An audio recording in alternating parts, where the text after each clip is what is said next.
Nabi Syuaib menasihati mereka agar dalam muamalah mereka dengan orang lain, hendaknya mereka berlaku adil dalam menakar dan menimbang barang-barangnya. Janganlah sedikit pun mengurangi barang milik orang lain dan korupsi. Dengan kata lain, janganlah mereka berlaku hianat terhadap orang lain dalam harta bendanya, lalu mengambilnya dengan cara yang licik, yaitu dengan mengurangi takaran dan timbangannya secara sembunyi-sembunyi dan pemalsuan. Akidah dengan muamalah. Akidah yang benar terbukti dengan muamalah yang benar, yaitu muamalah yang adil. Selain itu, janganlah menghalang-halangi orang untuk masuk Islam dan melakukan muamalah dengan benar.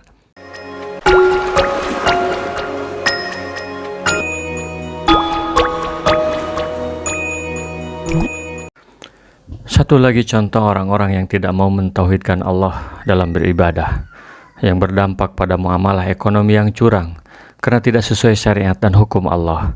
Karena kedustaan itulah mereka juga disiksa oleh Allah sejak di dunia.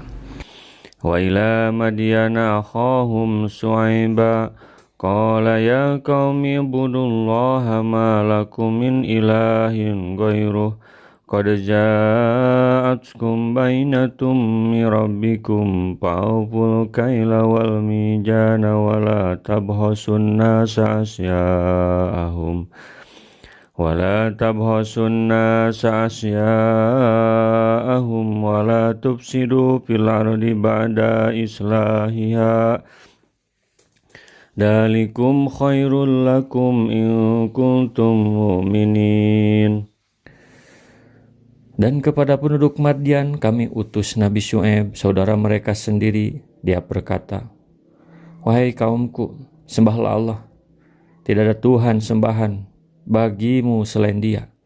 Sesungguhnya telah datang kepadamu bukti yang nyata dari Tuhanmu. Sempurnakanlah takaran dan timbangan, dan jangan kamu merugikan orang sedikit pun. Janganlah kamu berbuat kerusakan di bumi setelah diciptakan dengan baik. Itulah yang lebih baik bagimu jika kamu orang beriman. Muhammad ibnu Ishaq mengatakan bahwa mereka adalah keturunan Madyan ibnu Ibrahim. Syuaib adalah ibnu Maikil, ibnu Yassijur. Nama aslinya menurut bahasa Syrian ialah Yasrun. Nabi Syuaib menasihati mereka agar dalam muamalah mereka dengan orang lain, hendaknya mereka berlaku adil dalam menakar dan menimbang barang-barangnya. Janganlah sedikit pun mengurangi barang milik orang lain dan korupsi. Dengan kata lain, janganlah mereka berlaku hianat terhadap orang lain dalam harta bendanya, lalu mengambilnya dengan cara yang licik, yaitu dengan mengurangi takaran dan timbangannya secara sembunyi-sembunyi dan pemalsuan. Akidah dengan muamalah. Akidah yang benar terbukti dengan muamalah yang benar, yaitu muamalah yang adil. Selain itu, janganlah menghalang-halangi orang untuk masuk Islam dan melakukan muamalah dengan benar. وَلَا تَقْعُدُوا بِكُلِّ صِرَاطٍ تُوعِدُونَ وَتَصُدُّونَ عَنْ سَبِيلِ اللَّهِ مَنْ آمَنَ بِهِ وَتَبْغُونَهَا عِوَجًا وَاذْكُرُوا إِذْ كُنْتُمْ قَلِيلًا فَكَثَرَكُمْ وَانْظُرُوا كَيْفَ كَانَ عَاقِبَةُ الْمُفْسِدِينَ. Janganlah kamu duduk di setiap jalan dengan menakut-nakuti dan menghalang-halangi orang-orang yang beriman dari jalan Allah dan ingin membelokkannya. Ingatlah ketika kamu dahulunya sedikit, lalu Allah memperbanyak jumlah kamu, dan perhatikanlah bagaimana kesudahan orang-orang yang berbuat kerusakan, yaitu menakut-nakuti akan membunuhnya bila ia tidak memberikan hartanya kepada kalian. Asadi dan lain-lainnya mengatakan bahwa mereka adalah para pemungut liar. Ibnu Abbas berkata, kalian menakut-nakuti orang-orang mukmin yang datang kepada Nabi Syuaib untuk mengikutinya. Pada asal mulanya kalian lemah karena bilangan kalian yang sedikit, kemudian menjadi kuat karena bilangan kalian telah banyak. Maka ingatlah kalian akan nikmat Allah kepada kalian dalam hal tersebut. Jadikanlah pelajaran nasib yang dialami oleh umat-umat terdahulu dan generasi-generasi di masa silam, serta ajab dan pembalasan Allah yang menimpa mereka karena mereka berani berbuat durhaka terhadap Allah dan mendustakan Rasul-Rasulnya. Jika dengan dakwah itu ada sebagian orang yang menolak, jangan mundur karena mujahid itu pantang menyerah. وإن كانت طائفة منكم آمنوا بالذي أرسلت به وطائفة لم يؤمنوا فاصبروا حتى يحكم الله بيننا وهو خير الحاكمين. Jika ada segolongan di antara kamu yang beriman kepada ajaran yang aku diutus menyampaikannya, dan ada pula segolongan yang tidak beriman, maka bersabarlah sampai Allah menetapkan keputusan di antara kita. Dialah hakim yang terbaik. Jangan menyerah, tetapi juga jangan tergesa. Tunggu komando dari Allah dan petugasnya. Bersabarlah karena Allah dan petugasnya punya pertimbangan tersendiri, karena mereka juga bersabar untuk terus memfitnah dan menyerang orang-orang beriman. Qala al-mala'u alladhina istakbaru min qaumihi lanukhrijannaka ya Shu'aibu walladhina amanu ma'aka min qaryatina aw lata'udunna fi millatina. Qala awalau kunna karihin. Pemuka-pemuka yang menyombongkan diri dari kaum Nabi Syu'aib berkata, "Wahai Syu'aib, pasti kami usir engkau bersama orang-orang yang beriman dari negeri kami, kecuali engkau kembali kepada agama kami." Nabi Syu'aib berkata, "Apakah kamu akan mengusir kami, kendati pun kami tidak suka?" Sudah menjadi sunatullah bahwa para petugas dakwah akan diancam dan diteror untuk diusir jika mereka tidak kembali kepada agama musyrikin. Namun Nabi Syu'aib tidak bergeming dan tidak merinding atas ancaman itu. Beliau melawan. "Apakah Anda akan memaksakan kepada kami pandangan dan pemikiran Anda? Padahal kami tidak suka dan Allah telah melepaskan itu dari kami." Ujung pangkal semua dari pikiran yang memimpin manusia. Jika manusia jahat memimpin, ibarat sopir mobil, semua penumpangnya akan dibawa celaka. Nabi Syu'aib tahu bahwa mobil yang dibawa para pemuka yang kafir itu akan celaka. Mana mungkin beliau menyembunyikan kesaksian itu. Qad ibtarayna 'ala Allahi kadiba in udna fi millatikum ba'da id najana Allahu minha. وَمَا يَكُونُ لَنَا أَن نَّعُودَ فِيهَا إِلَّا أَن يَشَاءَ اللَّهُ رَبُّنَا وَسِعَ رَبُّنَا كُلَّ شَيْءٍ عِلْمًا عَلَى اللَّهِ تَوَكَّلْنَا رَبَّنَا افتح بَيْنَنَا وَبَيْنَ قَوْمِنَا بِالْحَقِّ وَأَنْتَ خَيْرُ الْفَاتِحِينَ. Sungguh, kami telah mengada-adakan kebohongan yang besar terhadap Allah jika kami kembali kepada agamamu setelah Allah melepaskan kami darinya.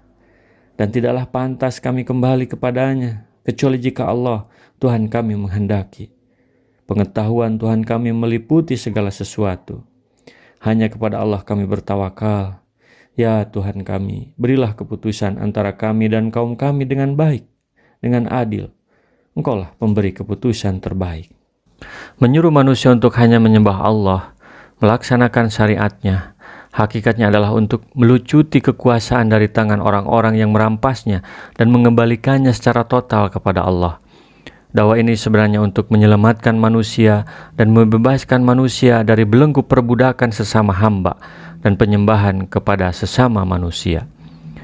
Para penyeru dan yang mengikutinya mungkin harus mengorbankan jiwa dan hartanya dalam perjuangan ini, tetapi pengorbanan ini lebih ringan dan lebih kecil dibanding biaya yang harus dibayar ketika harus tunduk kepada selain Allah, sehingga dakwah ini sebenarnya mengajak kepada kemuliaan dan keselamatan. Meski demikian, segala keputusan dan ketetapan dikembalikan kepada Allah yang Maha Kuasa, karena hanya Allah yang mengetahui kepastian masa depan perjuangan ini.